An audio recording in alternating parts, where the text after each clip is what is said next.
শ্রীরামকৃষ্ণকে এক ভক্ত জিজ্ঞাসা করছেন, পরলোক কী রকম? ঠাকুর বলছেন, কেশব সেনও এই কথা জিজ্ঞাসা করেছিল।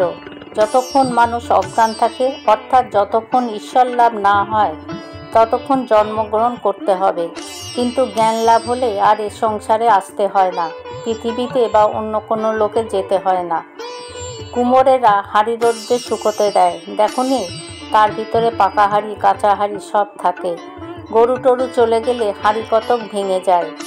পাকা হাঁড়ি ভেঙে গেলে কুমোর সেগুলোকে ফেলে দেয়, তার দ্বারা আর কোনো কাজ হয় না। কাঁচা হাঁড়ি ভাঙলে কুমোর তাদের নিয়ে আবার চাকের মধ্যে দিয়ে তাল পাকিয়ে নতুন হাঁড়ি তৈরি করে। তাই যতক্ষণ ঈশ্বর দর্শন হয়নি, ততক্ষণ কুমোরের হাতে যেতে হবে, অর্থাৎ এ সংসারে ফিরে ফিরে আসতে হবে। সিদ্ধ ধান পুঁতলে কি হবে? গাছ আর হবে না।